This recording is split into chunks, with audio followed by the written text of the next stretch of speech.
So, hello, Susan. How are you today? Good, thank you, Dr. Sally. And how are you? I'm very well, thank you. It's my pleasure to have the opportunity to talk with you today about 6 Feet Apart. I am interested in finding out how did it happen that this book, 6 Feet Apart, came about? How did this research come about? And how did it happen that a 14-year-old young man would be the author of this book?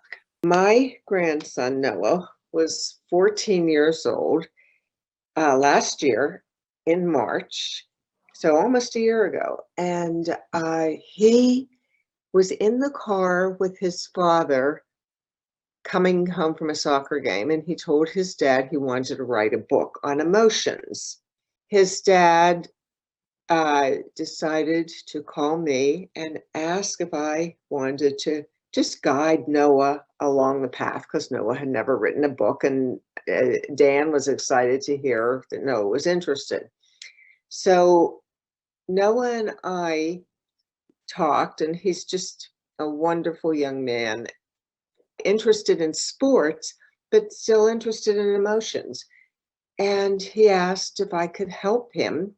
He knew I had written books. And so I started to guide Noah on a path of just exploring emotions and what he wanted to do. And he was focused on 5 emotions that he felt were the most important. We talked a lot about the book and how to write it and these emotions. And then it appeared that COVID was really expanding. We were hearing the word coronavirus more, and it seemed like the discussion was leaning more toward what's happening now with these emotions and how do you write a book and should it be about now and what was going on in Noah's life.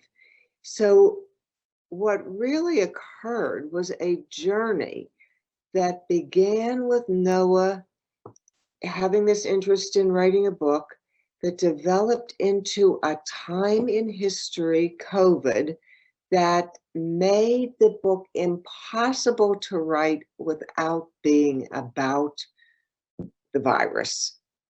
And Noah and I started then to organize the book into a COVID coronavirus story. During that time, we recognize that, as you know, teenagers want to be with other teenagers, so they may love their grandparents, but they're social creatures. So we started to expand and say, maybe we can get some pictures included. Do we know somebody who could draw pictures, a student? And then maybe some music. And all of a sudden, this book had a journey of its own. Noah was instrumental in initiating it. I had a role in facilitating it. But as we included students, it became its own story.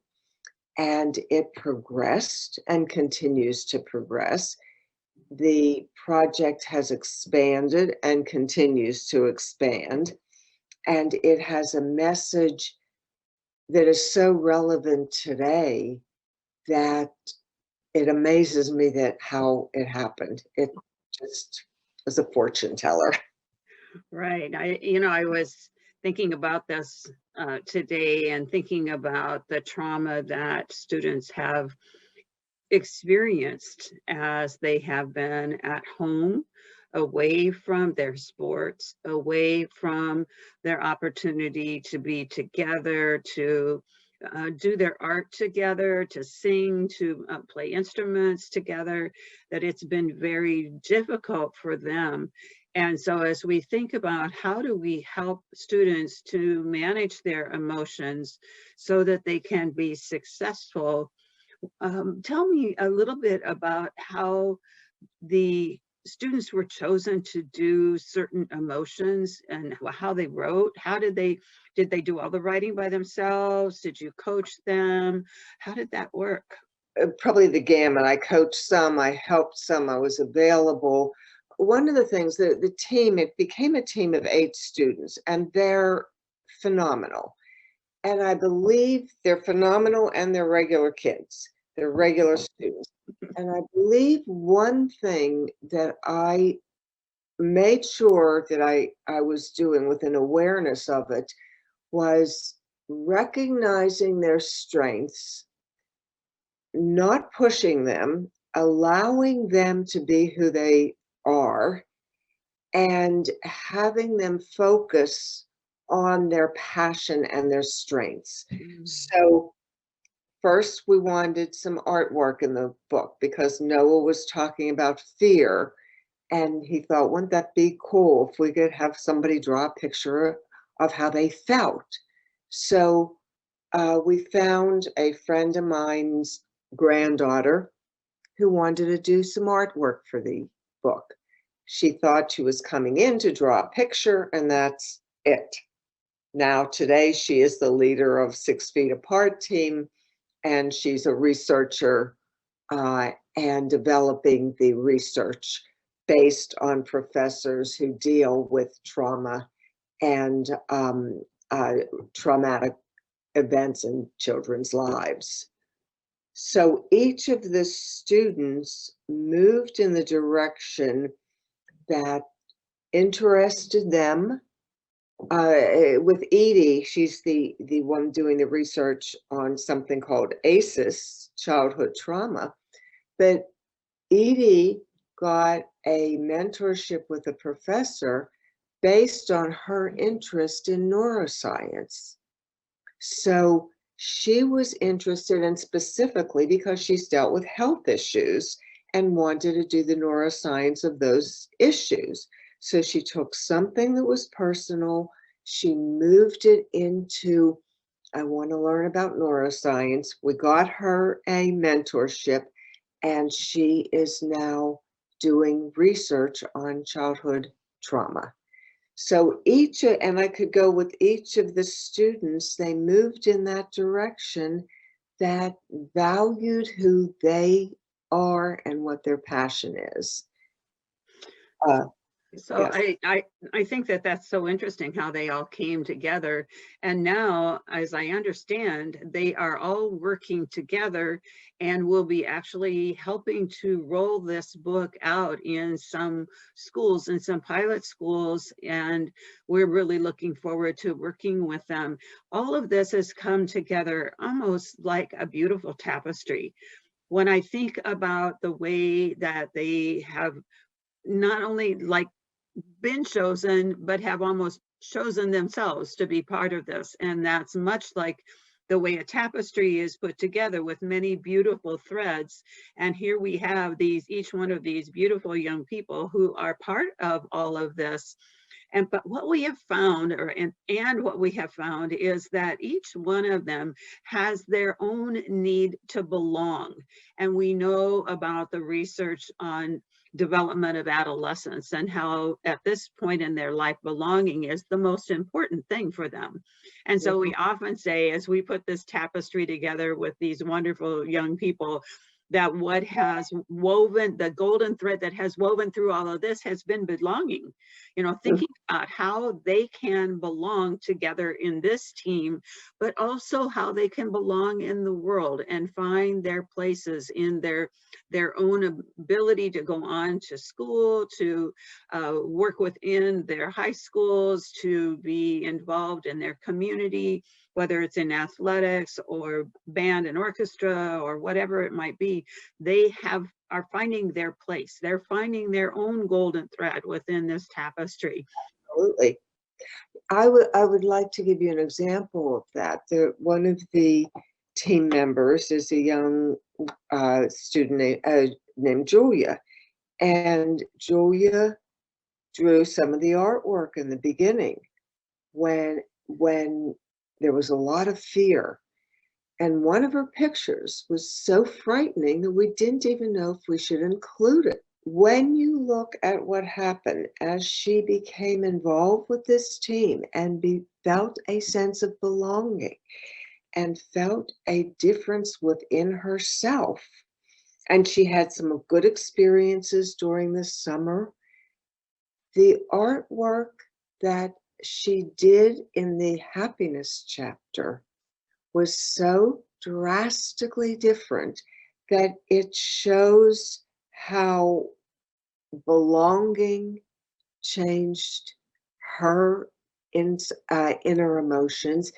It shows how the differences in techniques, whether it's art or music or whatever they chose to express themselves, is also an important piece of the belonging. So this book, this virtual museum that they're creating, is a compilation of so many different methods of expression. Expression, right. And so tell us a little bit more about this virtual museum. I heard you mention that just now, and I think we should explore that just a little bit. So how are the students involved in this virtual museum? Tell me about that. We had the book. The kids had created a survey. There was the research in the back of this book. And we were talking one day and we said, we have so much back here, the 6 feet apart virtual museum, which could house not only all of the research, the teacher curricula, all of that information, but it could be the historical context of COVID for generations to come.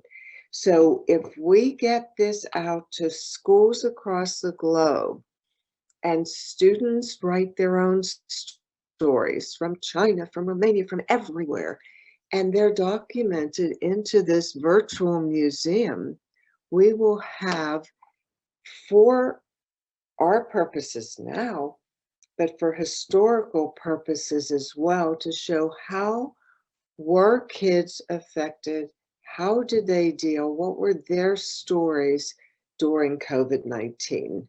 We're seeing more and more students that are being referred for out-of-home placements, et cetera, et cetera. And here we have students that are setting up a model that can be used by other students, and I think even younger students, younger than these middle school, high school students, because it's critical that we help all young people know how to manage their emotions.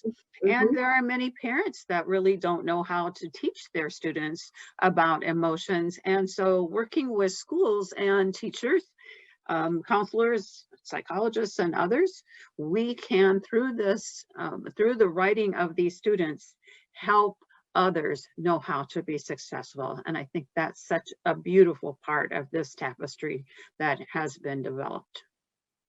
And one other thing the students decided to add, they wanted stress reduction techniques, and they wanted to know, how do I feel better?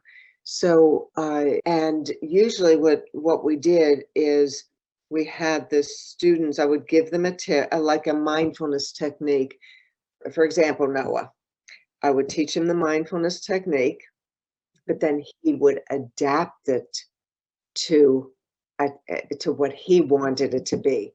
So he created one called the firefly, where the firefly lands on your hand, and then you can, and it represents either the anger you're feeling or something, and you can let it fly away. But so they adapted techniques based on mindfulness research, resilience behavior, but it's their ideas. And this has a perfect connection to social emotional learning. And so as we work together as those who are developing some of the ways that schools can use these materials, we're going to be happy to note that they will help schools in meeting their requirements for standards that they need to meet in teaching and in service provision in schools. So I think that this is a multi-use opportunity for schools and for parents and students and community members to use these materials. So I want to thank you so much for talking with me today, and I look forward to more conversations about the successful 6 Feet Apart. Thank you, Thank you. Susan Shapiro. Thank you very much.